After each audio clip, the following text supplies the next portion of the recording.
Headache हम जो sir दर्द की बात कर रहे हैं, जिसको हम सो कॉल्ड माइग्रेन बोल रहे हैं, वो कहीं हमारा गर्दन से तो नहीं उठ रहा।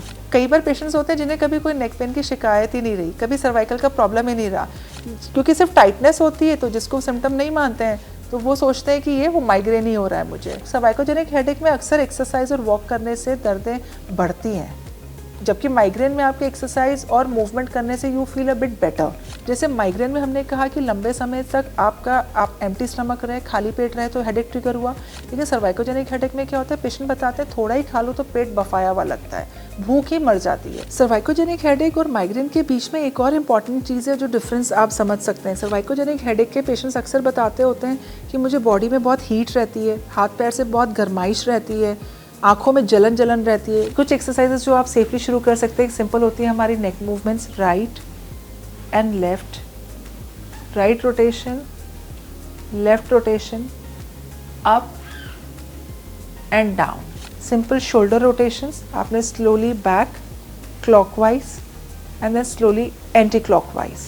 यहाँ से आपने हाथ को स्टार्ट किया ताकि आपकी पोजीशन हाथ की बिल्कुल प्रॉपर लाइन में हो आपकी बॉडी के साथ। आप ये धीरे धीरे धीरे जा रहे हैं। अब इसमें मेक श्योर कि मैंने अपने जो बटक्स हैं वो एड़ी के ऊपर ही टिकाए हुए हैं, उसको उठने नहीं देना है अपने बटक्स को एड़ी के ऊपर से। लोअर बॉडी आपकी मेंटेन है, लोअर बॉडी सिंक नहीं करेगी, lower body will be maintain in neutral position. और आप सिर्फ अपर बॉडी को नहीं, एल्बो स्ट्रेट है आपके and then up and down, आप सिर्फ शोल्डर से अप एंड डाउन हो रहे हैं, ये करना है आपने। सेहतनामा देख रहे सभी दर्शकों का स्वागत। सेहतनामा में आज एक बार फिर मस्कुलोस्केलेटल स्पेशलिस्ट फिजियोथेरेपिस्ट डॉक्टर हर्षनीत हमारे साथ हैं। उनके बहुत सारे वीडियोस आप सेहतनामा में देख सकते हैं। बहुत अलग अलग टॉपिक्स पर हमने उनके साथ वीडियोस बनाए हैं और एक पूरी प्लेलिस्ट जो है वो डिस्क्रिप्शन में दी हुई है, आप देख सकते हैं। लाखों लोगों ने उन वीडियोज़ को देखा है, अगर आपने अभी तक नहीं देखा तो आप देख सकते हैं। आज हम बात करेंगे सिर दर्द। हम में से बहुत लोग सिर दर्द को झेल रहे होते हैं। उसका कारण कभी सर्वाइकल भी हो सकता है, कभी माइग्रेन भी हो सकता है, कभी कुछ और भी कारण हो सकते हैं। लेकिन आज हम बात करेंगे हमारा सिर दर्द क्या सर्वाइकल की वजह से है या फिर ये माइग्रेन है। वेलकम। सो सर्वाइकल की वजह से सिर दर्द अलग कारण होते हैं और माइग्रेन के अलग, ऐसा है? बहुत कॉमन है हेडेक आज की तारीख में। और हेडेक में अक्सर कहा जाता है कि सर दर्द फट के आ रहा है या रुक रुक के आ रहा है, भारीपन रहता है सर में। कई बार हम उसे चिंता से जोड़ देते हैं कि स्ट्रेस लेवल्स हाई हो गए हैं, या आज एग्जर्शन हो गया है, या फिर आज शायद नींद पूरी नहीं हुई है, या फिर आज मेरा जो पोस्चर था वो ठीक नहीं है। और कई बार ओपीडी में जब मेरे पास ये दिक्कत लेके आते हैं तो मैं उनसे पूछती हूँ कि क्या कभी हेडेक की हिस्ट्री रही है, तो वो बोलेंगे हेडेक तो कभी नहीं था लेकिन माइग्रेन ज़रूर था। तो वो एक माइग्रेन और हेडेक को कई बार एक अलग भी डेफिनेशन दे देते हैं कि शायद ये दो अलग अलग चीज़ें हैं। तो वहाँ पे एक ज़रूर समझने वाली बात होती है कि हेडेक हम जो सर दर्द की बात कर रहे हैं, जिसको हम सो कॉल्ड माइग्रेन बोल रहे हैं, वो कहीं हमारा गर्दन से तो नहीं उठ रहा, क्योंकि हेडेक्स के भी अलग अलग वैरायटीज़ हैं। अब जैसे माइग्रेन के साथ अक्सर कुछ चीज़ें जुड़ी हुई हैं, शार्प लाइट हो, सनलाइट हो, एम्प्टी स्टमक है, ट्रैवलिंग है, एग्जर्शन है, तो ये अक्सर इसके साथ ट्रिगर होता है। लेकिन ये ट्रिगर है, ट्रिगर क्यों हो रहा है, कहीं ना कहीं उसके आसपास कोई माहौल बना हुआ है जिसकी वजह से ट्रिगर है। जैसे मैं इसमें एग्जांपल दूंगी, अगर कहीं पे गैस लीक हो रहा है कोई दिक्कत नहीं, लेकिन अगर ज़रा से भी गैस लीक हो रहा है और साथ में एक तिल्ली भी जल गई तो आग फैल जाएगी। पर जब तक तिल्ली नहीं है तो गैस ही लीक हो रहा है, और जब तक तिल्ली जल गई गैस नहीं लीक हो रहा है, दोनों चीज़ें डिफरेंट है। सिमिलरली माइग्रेन में भी मोस्ट ऑफ द टाइम क्या होता है कि बॉडी के अंदर ऐसी इन्फ्लेमेशंस हुई भी होती हैं, that could be because of bad lifestyle, जिसको हम लोग कहते हैं कि ठीक टाइम पे सोना नहीं, ठीक टाइम पे खाना नहीं, या ठीक तरीके से रेस्ट नहीं लेना, या आपकी जो जीवन शैली है वो एक ठीक उसकी जो रिदम है वो ठीक से नहीं चल रही है। तो बॉडी एक तरीके का उसको शॉक लेती है या एक तरीके का उसके ऊपर ट्रॉमा फील करती है, जिसकी वजह से उसको एक इन्फ्लेमेटरी जोन में चले जाती है। अब इन्फ्लेमेशन क्या है, जैसे हमारी फिंगर पे कोई चोट लगी तो वहाँ पे एक लाली दिखती है, सूजन आ गई, फिंगर की मूवमेंट रुक गई, वो इन्फ्लेमेशन तो समझ आता है। लेकिन ब्रेन के अंदर भी इन्फ्लेमेशन हो सकता है, बिल्कुल होता है। सो ब्रेन के अंदर बेसिकली एक पेन अलार्म सिस्टम होता है। तो माइग्रेन में वो ओवर सेंसिटिव हुआ होता है, और वो ओवर सेंसिटिव का मोस्ट कॉमन रीज़न इन्फ्लेमेशन है। इन्फ्लेमेशन का रिसोर्स कुछ भी हो सकता है। जब ये एक हालात बने हुए हैं कि पेन अलार्म सिस्टम हमारा सेंसिटिव हुआ है, तो उसको फिर ये ट्रिगर्स बॉदर करेंगे, जिसमें हमने कहा लाइट है या फिर एग्जर्शन है, स्ट्रेस है, या कोई स्मेल है, तो उससे आ रहा है तो हमने उसको माइग्रेन कह दिया। लेकिन एक हेडेक होता है जिसमें पैटर्न ही स्टार्ट होता है कि मेरी पहले कंधे की मांसपेशियाँ टाइट होती है, फिर गर्दन की मांसपेशियाँ टाइट होती है, फिर एक नेप ऑफ हेड जहाँ पे मेरे बाल शुरू हो रहे हैं, जो जहाँ मेरी गर्दन शुरू होती है ऊपर वाले हिस्से में, वहाँ पे एक अजीब सी टाइटनेस बनती है जिससे एक मेरे को पूरा एक राइट साइड या वन साइडेड पैटर्न बनता है। कुछ पेशेंट में सिर्फ ये टेम्पल्स के आसपास पेन होता है, कुछ पेशेंट्स में ये फैला हुआ दर्द होता है। तो ये दर्द जब जाता है तो वो कहीं ना कहीं इससे रिलेट नहीं कर पाते कि वो मेरी गर्दन की कोई तकलीफ होगी, क्योंकि जैसे एक वीडियो में हमने बताया था कि सर्वाइकल है या नेक पेन है। तो कई बार पेशेंट्स होते हैं जिन्हें कभी कोई नेक पेन की शिकायत ही नहीं रही, कभी सर्वाइकल का प्रॉब्लम ही नहीं रहा, क्योंकि सिर्फ टाइटनेस होती है तो जिसको सिम्टम नहीं मानते हैं तो वो सोचते हैं कि ये वो माइग्रेन ही हो रहा है मुझे। अब ऐसी एक तीसरी वैरायटी होती है टेंशन हेडेक्स, कि टेंशन हो गई जी आज इसलिए हेडेक हो गया, कोई एंजाइटी थी, कोई फियर था, कोई नींद नहीं पूरी होती, नींद पूरी नहीं हो रही है, फियर है। जैसे स्टूडेंट्स में एग्जाम फियर होता है, हम कोई एक बहुत इंपॉर्टेंट कोई चीज़ करने जा रहे हैं जिसका बहुत हाई कुछ लेवल पे करने जा रहे हैं और फियर हो रहा है, तो टेंशन हुआ, टेंशन खत्म हुआ, हेडेक खत्म हो गया। अब ये तीनों में सबसे इंपॉर्टेंट बात क्या है कि एक्टिविटी से रिलेटेड भी काफ़ी मैटर कर जाता है। जैसे माइग्रेन में एक्टिविटी से इतना ज़्यादा वेरिएशंस नहीं आते, लेकिन जो सर्वाइकोजेनिक हेडेक होता है उसमें जब भी आप एक्सरसाइज या वॉक या फिजिकल एक्टिविटी बढ़ाने की कोशिश करते हैं तो वो हेडेक बढ़ता है। यानी कि सर्वाइकल के कारण सिर दर्द हो रहा है या माइग्रेन के कारण सिर दर्द हो रहा है, दोनों में फर्क है? दोनों में बहुत फर्क है, बिल्कुल। दोनों के सिम्टम्स अलग सिम्टम्स भी अलग है तो इलाज भी अलग होगा। जब जो जड़ है जिसकी वजह से हेडेक आ रहा है उसका इलाज भी अलग होगा। अक्सर दिक्कत यही आती है। अब डे बाय डे माइग्रेन के केसेस बढ़ रहे हैं तो उसके साथ साथ मैं बोलूँगी सर्वाइकोजेनिक हेडेक के भी केसेस बढ़ रहे हैं, क्योंकि आजकल बैड पोस्चर्स है, जीवन शैली हमारी थोड़ी सी ख़राब है, ठीक टाइम पे सोना नहीं है, या एक्सर्शंस की लेवल्स बढ़ रहे हैं, लॉन्ग आवर्स ऑफ स्क्रीन है, सिटिंग जो हमारी ज़्यादा है, तो उसमें हमारे पोस्चर्स ख़राब हो रहे हैं। तो बट नेचुरल है कि उसमें ऑब्वियसली बात है कि हमारी जो मांसपेशियाँ हैं वो किसी किसी जगह पे कमज़ोर हो रही है, किसी किसी जगह पे टाइट हो रही है। पर क्योंकि माइग्रेन कहीं पे एक लूजली भी टर्म यूज़ कर लिया जाता है कि हेडेक है तो अच्छा कहीं माइग्रेन तो नहीं हो रहा, उसको सर्वाइकोजेनिक हेडेक के बारे में हम कम सोचते हैं, माइग्रेन जल्दी सोचते हैं।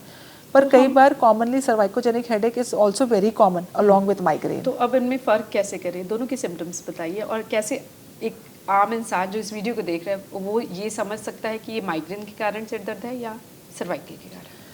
सबसे बड़ा फ़र्क जो माइग्रेन और सर्वाइकोजेनिक हेडेक का होता है, माइग्रेन में आप जैसे ट्रिगर फैक्टर्स हमने बात करी कि खूब देर अगर आप एम्प्टी स्टमक है, खाली पेट है, खाली पेट है, कुछ खाया नहीं, लंबा सिर दर्द गैप शुरू हो हो गया, जाता है। लंबा गैप हो गया, आपने सुबह का शाम को खाया या सुबह के बाद बहुत लेट नून में कुछ खाया। दूसरा कॉमन इसका होता है कि sharp light, bright light, sunlight, या धूप में चल रहे हैं तो ट्रिगर हो गया, या कहीं शादी में गए बहुत शार्प लाइट से तो उससे ट्रिगर हो गया। कई बार ऊंची आवाज़ में कोई बात कर रहा है तो उससे ट्रिगर हो गया। कई बार कोई पर्टिकुलर स्मेल है जो मुझे सूट नहीं करती, उससे हेडेक ट्रिगर हो गया। तो या फिर खूब ज़्यादा ट्रैवल हो रहा है, खूब ज़्यादा एक्सर्शन हो गया तो ट्रिगर हो रहा है। तो ये यूजुअली माइग्रेन से रिलेटेड है। लेकिन अगर मैं सर्वाइकोजेनिक की बात करूँ तो वो सिम्टम्स आपके गर्दन से आना शुरू होंगे, कंधे से आना शुरू हो सकता है, पीठ की अकड़ाहट आ रही है। कई बार कुछ पेशेंट्स में देखा गया है कि पीठ और गर्दन में कुछ नहीं हो रहा लेकिन कमर का दर्द है और अब उन्हें हेडेक की शिकायत आ रही है। तो वो दो चीज़ों को रिलेट नहीं कर पाते हैं कि कमर दर्द कैसे गर्दन का या फिर मेरा हेडेक कैसे बन सकता है। तो वो उसमें आपने बाईपास कर दिया सर्वाइकल एरिया को, जबकि वहाँ पे कुछ टाइटनेस बन रही थी पर सिम्टम्स नहीं थे और वो हेडेक में कन्वर्ट हो गया। तो एक कमर दर्द और हेडेक का कॉम्बिनेशन आ रहा है। तो ऐसे कई सारे कॉम्बिनेशन में आपको दिखेगा। दूसरा, सर्वाइकोजेनिक हेडेक में अक्सर एक्सरसाइज और वॉक करने से दर्दें बढ़ती हैं, जबकि माइग्रेन में आपके एक्सरसाइज और मूवमेंट करने से you feel a bit better. ये बात अलग है कि माइग्रेन के अटैक के बाद पेशेंट बहुत थके हुए फील करते हैं, फटीग बहुत ज़्यादा होता है, बॉडी वीकनेस बहुत फील होती है, कई बार जनरल बॉडी पेन्स भी शुरू हो जाते हैं, तो उन्हें एक्सरसाइज और वॉक करने में दिक्कत आती है। बट वो बोलेंगे जैसे ही अगर हमारे बीच में हमारी अच्छी एक्सरसाइजेस वॉक चल रही, रूटीन चल रही, तो माइग्रेन के अटैक्स भी कम हो जाते हैं। पर ये सर्वाइकोजेनिक अटैक में ऐसा नहीं होगा, उसमें तो आपको मूवमेंट्स और एक्सरसाइजेस से दिक्कत बढ़नी है। तो एक बड़ा फर्क आप कर सकते हैं। दूसरी बात, सर्वाइकोजेनिक हेडेक में चक्कर आने के चांसेस ज़्यादा है, गिडीनेस जैसे कहते हैं, कई बार वो एक वर्टिगो के सिम्टम के जैसे मिमिक करता है, उसके जैसे दिखता है, तो वो भी एक परेशानी। नोजिया बहुत होना, ये एक अजीब सा रहना, वॉमिटिंग सेंसेशंस रहना कि मुझे बहुत ज़्यादा जी मतला रहा है। दूसरा, उसमें बर्पिंग फार्टिंग बहुत रहेगी सर्वाइकोजेनिक हेडेक में। माइग्रेन में यूजुअली बर्पिंग फार्टिंग का प्रॉब्लम नहीं होता, जैसे डकारे आना, गैस पास होना, ये सर्वाइकोजेनिक हेडेक में बहुत ज़्यादा मिलेगा आपको। तीसरा, पेट फूला फूला रहना।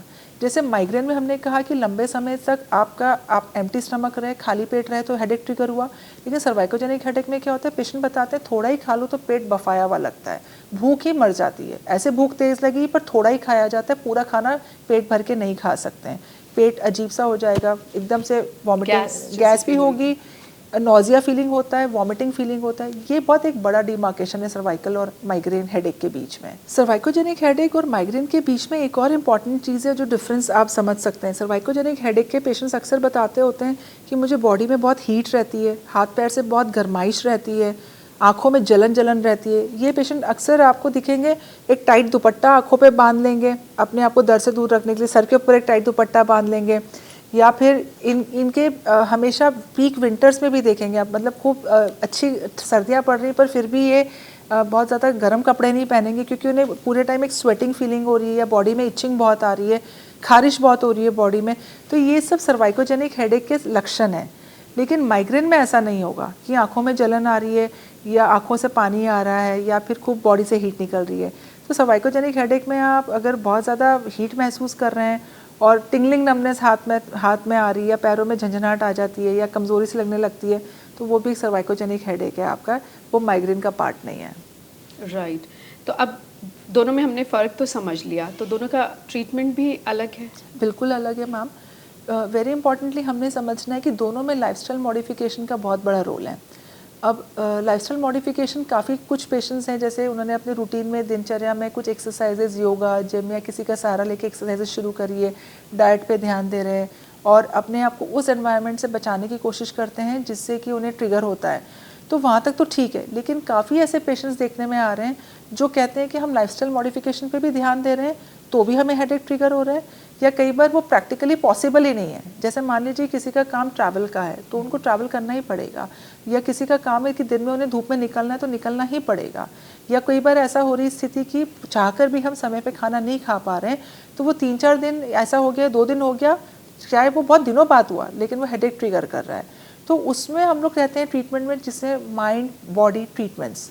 ये माइंड बॉडी ट्रीटमेंट्स क्या होती है, जहाँ पे मैनुअल थेरेपी और मूवमेंट्स के सहारे पेशेंट को उस प्लेटफॉर्म पे लेके आया जाता है जहाँ पे उसको एक्सरसाइज और मूवमेंट्स करना आसान हो। सर्वाइकल में भी और सर्वाइकल में भी और माइग्रेन में। क्योंकि मुझे ये लग रहा था कि ये तो न्यूरोलॉजिस्ट के सब्जेक्ट हैं, हाँ जी, उन्हें ठीक करने हैं अगर माइग्रेन है। हाँ जी, और सर्वाइकल ज़रूर आपका एरिया, तो आप कैसे इसको कैसे ठीक करें बता सकते हैं?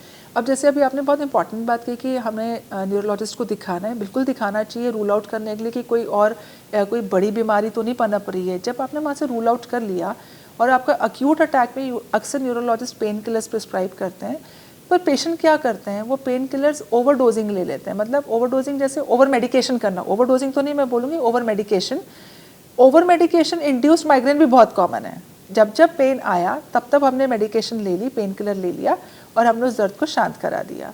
जब पेन किलर्स आप इस फ्रिक्वेंसी से लेते हैं जल्दी तो वो आपके पेन अलार्म सिस्टम की सेंसिटिविटी को और बढ़ा देता है। इसका मतलब आप अपने माइग्रेन की फ्रिक्वेंसी को होने में आप और कंट्रीब्यूट कर रहे हैं। तो पेन किलर्स कभी भी माइग्रेन का इलाज नहीं है, टेम्परेरी इलाज है, परमानेंट इलाज तो नहीं है। और अगर आप उसको ओवर मेडिकेशन का मतलब ये नहीं होता कि आप रोज़ मेडिकेशन खा रहे हैं। अगर आप महीने में 3 या 4 बार भी ये पेन किलर्स लेते हैं अपने माइग्रेन या सर्वाइकोजेनिक हेडेक के लिए, तो वो भी अपने आप में ओवर मेडिकेशन जोन में ही आता है। तो वो हमारे लिए समझने वाली बात है कि मैं ओवर मेडिकेशन जोन में जा रहा हूँ। ओवर मेडिकेशन का दूसरा साइड इफेक्ट होता है मैम, कॉन्स्टिपेशन बहुत कॉमन है, नोजिया ज़्यादा होगा, एसिडिटी ज़्यादा होगी, तो डेफिनेटली फिर वो फिर ट्रिगर करेगा, तो वो विशियस साइकिल चल पड़ता है। और ओवर मेडिकेशन का एक जो हम हमेशा कहते हैं किडनी या हमारे दूसरे सिस्टम्स में तो इफेक्ट पड़ता ही पड़ता है, पर वो ओवरऑल आपकी वेलबींग पे मेजर लॉस करेगा और आपको प्रोन कर देगा कि ज़्यादा अटैक्स आपको माइग्रेन के होंगे। तो ये ओवर मेडिकेशन इंड्यूस्ड माइग्रेन भी बहुत कॉमन है, बहुत कॉमनली है। अच्छा, कई बार पेशेंट्स कहते हैं कि अब हम करें क्या, जब हमें पेन किलर्स अगर हमें नहीं लेना है, फिर what is the next step we should do. जब आप अच्छे फील कर रहे हैं, जब आपका माइग्रेन का एपिसोड नहीं हुआ या सर्वाइकल इंड्यूस हेडेक एपिसोड नहीं है, तो उसमें आपके ऊपर कोई बंदिश नहीं है। आप उस वक्त अपना खाने पीने पे ध्यान दें, अपने उठने बैठने सोने का, आपके जागने का, आपके पोस्चर का, आपकी एक्सरसाइज के रूटीन का ध्यान दें। उसी से ही आप बहुत अच्छे तरीके से माइग्रेन एपिसोड्स को कम कर लेंगे। लेकिन जब ये करने के बाद भी नहीं आ रहा है, तो that is what I mention कि माइंड बॉडी ट्रीटमेंट्स, जिसमें मैनुअल थेरेपी के थ्रू हम फंक्शनल अलाइनमेंट्स को ठीक किया जाता है स्पाइन के अंदर। स्पाइन के कर्व्स होते हैं, वो कर्व्स की अगर अलाइनमेंट थोड़ी भी बिगड़ी तो वो नसों के ऊपर, मांसपेशी के ऊपर प्रेशर बनाती है, और वो प्रेशर से भी आपकी जो ब्रेन के अंदर ब्लड वेसल्स हैं वो चौड़ी होगी, वो फिर पेन ट्रिगर करेगी। तो माइग्रेन में भी इन माइंड बॉडी ट्रीटमेंट्स का मेजर इंप्रूवमेंट्स है, काफ़ी अच्छे रिजल्ट्स हैं इसके। तो इन चीज़ों का सहारा लेके आप अपने अलाइनमेंट्स को ठीक करें और फिर अपने माइग्रेन के भी एपिसोड्स को कम करें। दूसरा, माइग्रेन में हमेशा हमें परफेक्शन पे फोकस नहीं करना है, हमें प्रोग्रेशन पे फोकस करना है। प्रोग्रेशन का मतलब कि मुझे पहले 4 बार महीने में दिक्कत आती थी, अब मुझे 2 बार आ रही है, अब मुझे 2 महीने में 1 बार दिक्कत आ रही है, अब मुझे 4 महीने में 1 बार दिक्कत आ रही है। That is a wonderful improvement कि अब आपके एपिसोड्स की फ्रिक्वेंसी कम होते जा रही है। चाहे आपका रूटीन वही बना हुआ है, आपके एक्सर्शन लेवल्स बढ़ते जा रहे हैं, फिर भी आपके माइग्रेन के एपिसोड्स कम हो रहे हैं। तो माइग्रेन और सर्वाइकोजेनिक हेडेक की रिकवरी को इस तरह से देखा जाता है, ना कि हम उसको कहें कि 0 एपिसोड हो जाए या बिल्कुल मुझे दिक्कत ना आए, फ्रीक्वेंसी कम हो जाए। दैट शुड बी, हमेशा हमारा गोल वहाँ पे फोकस होना चाहिए। कुछ मिथ्स हैं माइग्रेन और सर्वाइकोजेनिक हेडेक के साथ जुड़े हुए, जैसे कई बार ये माना जाता है कि ये फीमेल्स में बहुत कॉमन है। ऐसा नहीं है, मेन में भी बहुत कॉमन है, मेल्स भी इक्वली प्रोन है। स्टूडेंट्स में आजकल बहुत देखने को मिल रहा है, छोटे बच्चों में देखने को मिल रहा है। हम कहते हैं पढ़ाई का स्ट्रेस है या स्क्रीन टाइम है, तो कहीं ना कहीं कॉम्पिटिशन लेवल्स बढ़ रहे हैं, तो उसमें हमारे पोस्चर पर ध्यान देना बहुत ज़रूरी हो जाता है। दूसरा, मैं हमेशा बोलती हूँ एक स्मार्ट वर्ड को आप यूज़ करें। Smart is like S is for sleep, M is for movements and meals. दोनों आ गया, आपके मील्स प्रॉपरली टाइम पे हो, स्लीप साइकिल बराबर हो, एक्टिविटी आप अच्छी बढ़ाएं। एक्टिविटी का मतलब सिर्फ एक्सरसाइज नहीं होता, आपके जो रूटीन काम आप करते हैं, जो भी घर के छोटे काम हैं या आपने खुद बाजार से कोई चीज़ें लेनी है तो खुद उठ के लें। फंक्शनल मूवमेंट्स और एक्सरसाइज दोनों का कॉम्बिनेशन रखें। और T होता है ट्रिगर, जहाँ पे हम R आ गया बीच में, R इज़ रेस्ट। रेस्ट भी इंपॉर्टेंट एलिमेंट है। कई सारे पेशेंट्स कहते हैं कि बहुत कम टाइम बचता है सोने का। कोई दिक्कत नहीं, अगर आप पहले तो कोशिश करें कि एक नींद का जो आपका स्पैन है वो पूरा, पहले कोशिश वहाँ हो। लेकिन अगर किसी दिन आप नहीं कर पाए तो दिन के किसी और टाइम उसको लेट के उस तरह से अपनी नींद को पूरी करने की कोशिश करें। और T इज़ ट्रिगर। ट्रिगर में जब हम कह रहे हैं कि हमने इन चीज़ों से दूर रहना है, तो दूर रहने का मतलब ये नहीं होता एक्सक्लूसिवली, बट डेफिनेटली आप जब धूप में निकल रहे हैं तो अपने आपको वेल कवर्ड करके चलें, गॉगल्स का यूज़ करें। जब बिल्कुल शार्प लाइट्स हैं तब कोशिश करें कि आप कम टाइम हो बाहर, या आप कार में हो या घर के अंदर हो, इस तरह से अपना टाइम डालें ताकि ट्रिगर्स को हमने उसको पनपने नहीं देना है ट्रिगर्स के थ्रू। तो उससे भी हम अपनी केयर बहुत अच्छे से कर सकते हैं। पर सभी में आपका मेन स्टे एक्सरसाइजेज हैं, क्योंकि एक्सरसाइजेज बॉडी के अंदर ऐसे केमिकल्स रिलीज करता है जो कि इन्फ्लेमेशन को कम करता है। और जब इन्फ्लेमेशन कम होगी तो ऑटोमेटिकली आपका जो ट्रिगर का जोन है वो कम हो जाएगा। बिल्कुल ठीक है।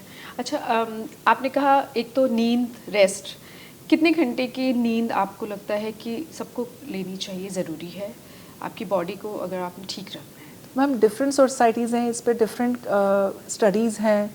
सम स्टडीज़ से 6 to 8 आवर्स की मिनिमम स्लीप होनी चाहिए, या कुछ स्टडीज़ कहती है बहुत इंडिविजुअल है, हर बॉडी की कैपेसिटी होती है। 5 to 6 hours is also sometimes some bodies are able to do really nicely, 5 से 6 घंटे में भी अच्छा कर लेते हैं। बट मैं ओवरऑल आपको बोलूँगी कि करीबन आपका 6 to 7 आवर्स की स्लीप तो मिनिमम होनी चाहिए। अच्छी बात है अगर आप डेली ले रहे हैं और फुल ले रहे हैं तो बहुत अच्छी बात है, डीप स्लीप। लेकिन हाँ डीप स्लीप। लेकिन अक्सर सर्वाइकोजेनिक हेडेक्स या माइग्रेन में जो एक कॉमन प्रॉब्लम दिखती है, पेशेंट कहते हैं हम लेटने तो चले जाते हैं लेकिन नींद इमीडिएटली आती नहीं है। कई बार घंटा लग जाता है, 1.5 घंटा लग जाता है, ज़्यादा टाइम लग जाता है। स्लीपिंग पिल्स पर डिपेंडेंसी ज़्यादा है कि पिल्स लेके नींद आती है। बहुत ज़्यादा बेड पे टर्निंग एंड ट्विस्टिंग है, नेक की पोजीशन ठीक नहीं बैठ रही है, पिलो के साथ स्ट्रगल चल रहा है, या एक पोजीशन ही नहीं ठीक बैठ रही है कि जिससे मेरी डीप स्लीप लग जाए। डीप स्लीप लगती नहीं, फटाफट नींद टूट जाती, थोड़ी भी आवाज़ हुई, हरकत हुई तो नींद टूट जाती, फिर बहुत देर लग जाती है आने में। तो ये इंडिकेट भी कर रहा है कि आपको सर्वाइकोजेनिक हेडेक है, ये आपका माइग्रेन नहीं है। क्योंकि सर्वाइकोजेनिक हेडेक में नेक प्लेसमेंट करना या पोस्चर चैलेंज होना नींद के वक्त भी एक बहुत कॉमन फाइंडिंग है। तो अब माइग्रेन की आपने बात बता दी, अब सर्वाइकल के कारण अगर सिर दर्द हो रहा है तो उसमें क्या ट्रीटमेंट होता है? जब सर्वाइकोजेनिक हेडेक की हम बात कर रहे हैं तो उसमें ये अलाइनमेंट्स का मेजर रोल होता है। मांसपेशियाँ जो है वो स्पाइन को काम करा रही हैं, स्पाइन को अपनी जगह पे पकड़ के रख रही हैं। लेकिन अगर किसी किसी जगह पे आपकी मांसपेशियाँ लूज़ हो गई हैं या टाइट, जैसे मैं एक एग्जांपल आपको देती हूँ, मान लीजिए मेरी राइट साइड की मांसपेशियाँ बहुत कड़क हो गई, स्टिफ हो गई, हार्ड हो गई, लेकिन लेफ्ट की मेरी लूज़ है, तो मेरी गर्दन हमेशा इस तरह से टिल्टेड रहेगी। और वो कई बार तो एविडेंटली फ़ोटो खिंचवाते दिख भी जाता है, कई बार सामने वाले को देखने में लगता है कि आपने गर्दन टेढ़ी क्यों रखी है, हमें खुद नहीं पता पड़ रहा। कई बार हमें नहीं फील होता, पर हम उसी के साथ हम अपने शोल्डर को मॉडिफाई कर जाते हैं और गर्दन यूँ रह गई। तो ये चीज़ें जहाँ पे मसल स्टिफनेस वाली बात आ रही, तो हमें डेफिनेटली मसल्स और अलाइनमेंट्स पे काम करना पड़ेगा। इसको सिर्फ स्ट्रेच करना, इसको बार बार रिलीज़ करा लेना, मालिश करा लेना, ये एक्चुअली आपके सर्वाइकोजेनिक हेडेक्स की फ्रिक्वेंसी को बढ़ाएगा, घटाएगा नहीं। मांसपेशियों का काम है कॉन्ट्रैक्ट रिलैक्स होना, मांसपेशियों का काम स्टिफनेस का नहीं है। अगर वो स्टिफनेस दे रही है, मतलब सिम्टम दे रही है मांसपेशियाँ या जॉइंट्स, तो दैट इज़ हाई अलार्म कि आपकी अलाइनमेंट कॉम्प्रोमाइज़ है। जैसे मैंने बताया स्पाइन के अंदर कर्व्स होते हैं, अगर वो आपके कर्व्स मेंटेन नहीं है तो वो इम्बैलेंस डेवलप होगा मसल्स का, एक साइड की स्टिफ एक साइड की रिली लूज रहेगी, फिर अगेन वो नसों को टाइट करेगा, नसों पे दबाव डालेगा, हेडेक ट्रिगर करेगा। तो इसमें फिजियोथेरेपी का मेजर रोल आ जाता है।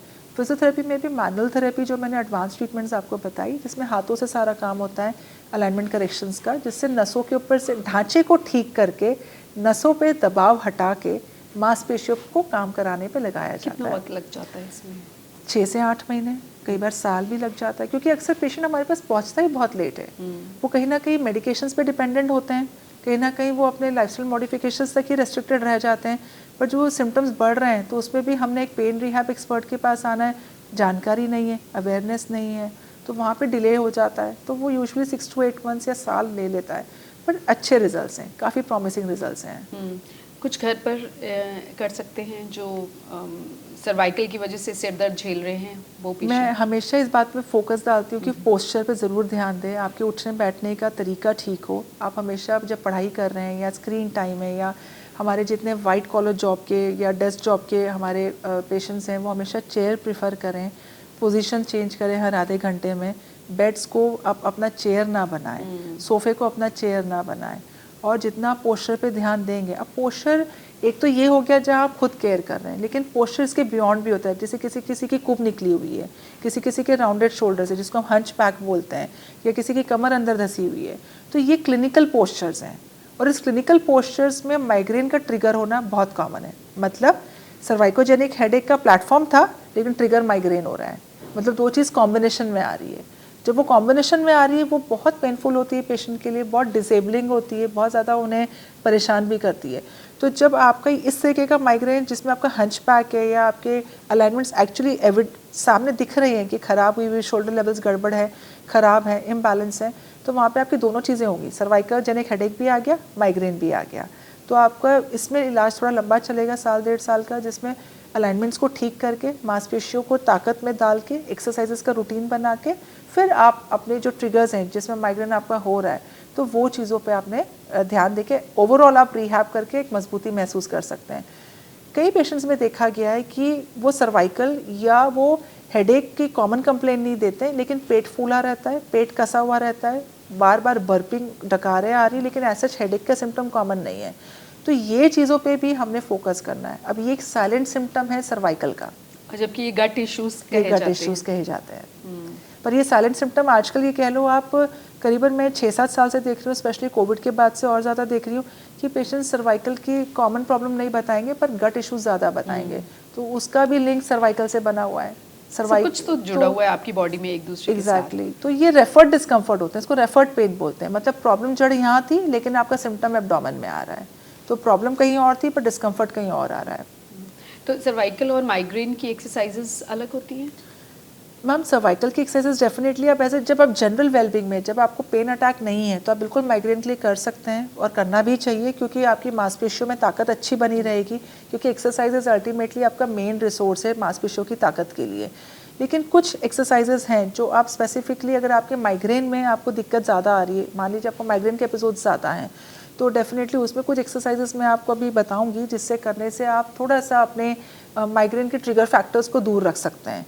वो एक्सरसाइजेस से रिलेटिवली थोड़ा फ़ायदा अच्छा मिल सकता है। और सर्वाइकल की एक्सरसाइजेस भी सर्वाइकल की एक्सरसाइजेस आप माइग्रेन के केस में भी कर सकते हैं। ऐसा नहीं कि आप कॉमन एक्सरसाइजेस कुछ जो सर्वाइकल की एक्सरसाइजेस है वो माइग्रेन वाले ज़रूर कर सकते हैं। माइग्रेन वाली एक्सरसाइजेस ऐसा नहीं कि सर्वाइकल वाले नहीं कर सकते, लेकिन जब मैं कह रही हूँ कि सिर्फ आपको माइग्रेन की दिक्कत है, तो कुछ एक पर्टिकुलर मैं अभी पैटर्न्स आपको बताऊंगी, वो पैटर्न्स को आप अपने वर्क स्टेशन पे फॉलो करने की कोशिश करें, तो उससे आप माइग्रेन के एपिसोड्स को डिले कर सकते हैं। लेकिन इसको सिर्फ हमने इसलिए नहीं कर लेना है कि मुझे सर्वाइकल की वजह से हेडेक होता है तो इसलिए मैं ये कर लूँ कहीं मुझे माइग्रेन ना हो जाए। अगर आपका डिक्लेयर्ड केस है माइग्रेन का, तब आप इन पोस्चर्स को या जो मैं भी एक्सरसाइजेस बताऊंगी उसको फॉलो करें, लेकिन प्रिवेंटिवली ना करें कि मुझे फ्यूचर में ना हो जाए। अगर फ्यूचर में ना हो, उसके लिए सर्वाइकल की अपन ने एक बहुत अच्छी वीडियो बनाई थी और उसमें काफ़ी एक्सरसाइजेस मैंने बताई है। उसका नियम रखें, डिसिप्लिन रखें, कंसिस्टेंसी इंपॉर्टेंट है। लोग क्या करते हैं ना, जब पेन आता है तब वो एक्सरसाइज करना चाहते हैं, जबकि पेन में तो एक्सरसाइज करना ही नहीं है आपने। पेन में तो आपने रेस्ट आपको ज़्यादा हेल्प करेगा। पर जब आपका पेन ख़त्म हो गया है, आप बेटर फील कर रहे हैं, तब एक्सरसाइज का नियम रखें। वो कंसिस्टेंसी बहुत इंपॉर्टेंट है। कंसिस्टेंसी नहीं होगी तो इफेक्ट्स भी नहीं आएंगे। तो एक्सरसाइजेस में अक्सर हमारा ध्यान योगा की तरफ, कभी जिम की तरफ, कुछ स्विमिंग है, कुछ स्पोर्ट्स एक्सरसाइजेस हैं, उसकी तरफ जाता है। लेकिन उसके भी करने से पहले आपने हमेशा ये ध्यान देना है कि आपके अलाइनमेंट्स ठीक है कि नहीं।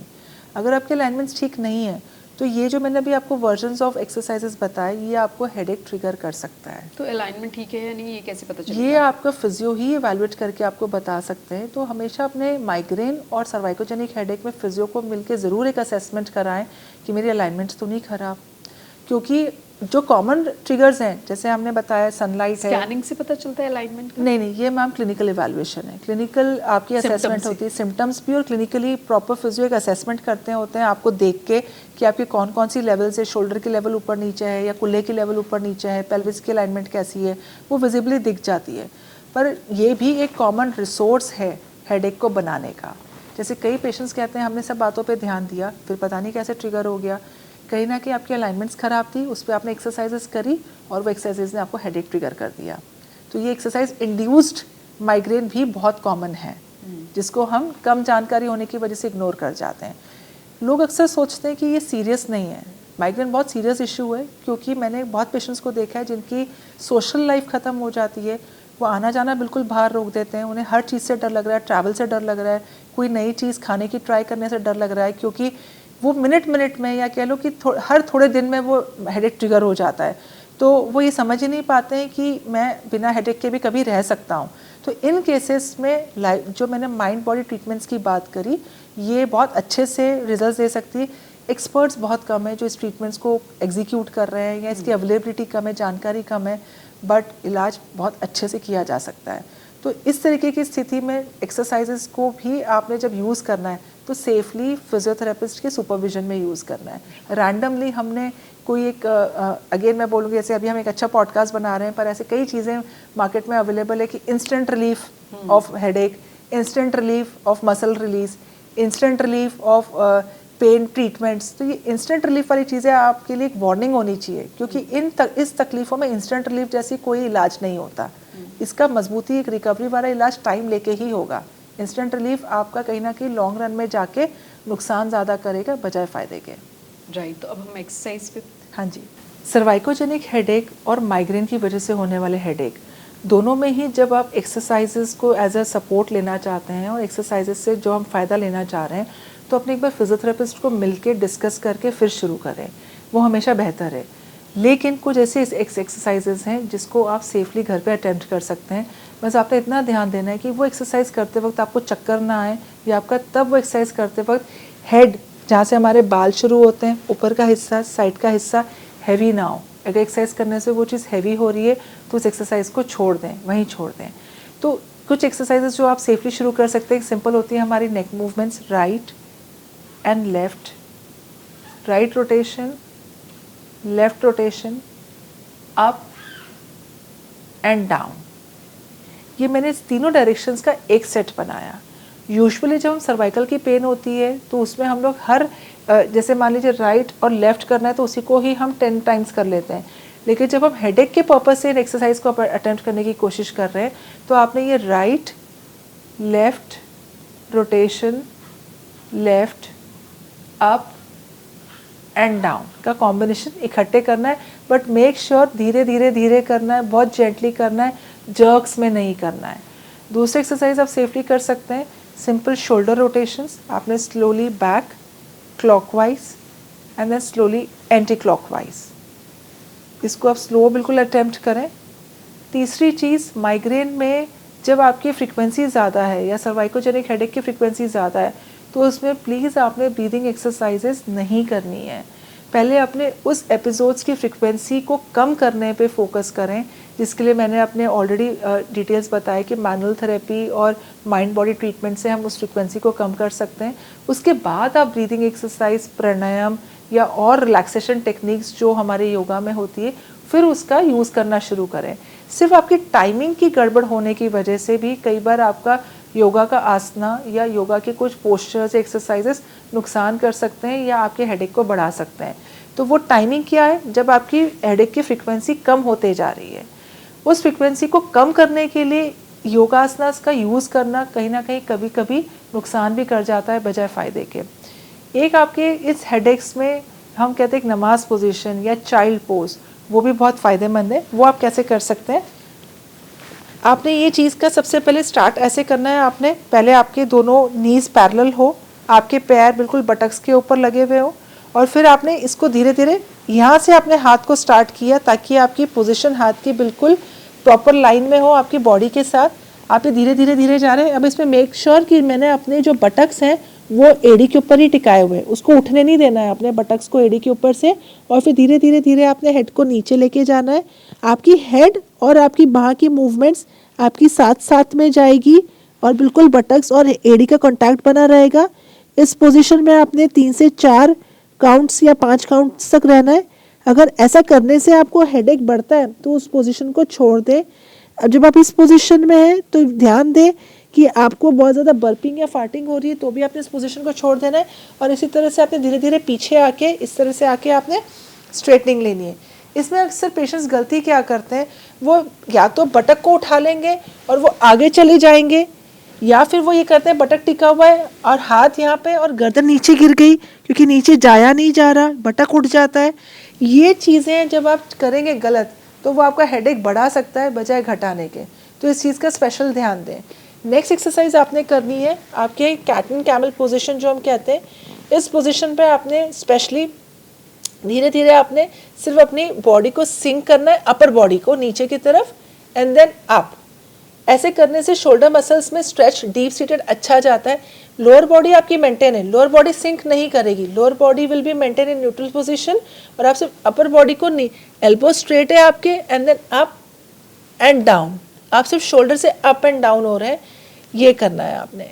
नेक्स्ट आप एक्सरसाइज जो एक सेफली और कर सकते हैं, दैट इज जहाँ पे हमने एक इन मांसपेशियों को, खासकर सर्वाइकोजेनिक हेडेक में जहाँ हम कह रहे हैं ये मांसपेशियाँ टाइट हो जाती हैं, तो आपने नेक को पहले टिल्ट करते हुए एक स्टर्नोक्लेडोमास्टोइड की पोजीशन होती है ऊपर की तरफ, ये आप ऊपर लेके गए, आपने एक तिरछे एंगल से छत को देखने की कोशिश करी और इसके साथ आपने आई मूवमेंट्स करनी है। तो आई मूवमेंट्स में आपने एक ऊपर की तरफ देखा, एक नीचे की तरफ देखा, एक राइट एक लेफ्ट किया, इसके साथ फिर आप न्यूट्रल पोजीशन में आ गए।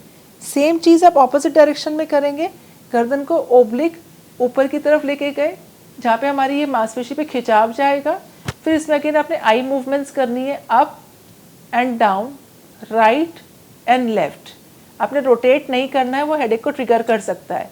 फिर इस पोजीशन से आप न्यूट्रल पोजीशन पे आ गए। आपने इसी से ही इस पोजीशन में डायरेक्टली नहीं जाना है, पहले न्यूट्रल पे आए फिर दूसरे साइड पे जाएं। तो ये कुछ एक्सरसाइजेस हैं जो आप जब बेटर फील करते हैं, जब आपका अक्यूट एपिसोड नहीं है, जब आप पेन फ्री हैं, तब इस एक्सरसाइजेस को आप रूटीन में दिन में 2 या 3 बार कर सकते हैं। हर बार आप 3 से 4 रेपिटेशंस कर सकते हैं, जिससे आपकी मांसपेशियाँ खुली रहेगी और आपको ये बार बार अटैक्स जो हम मांसपेशियों के टाइट होने की वजह से कह रहे हैं उससे बच सकते हैं।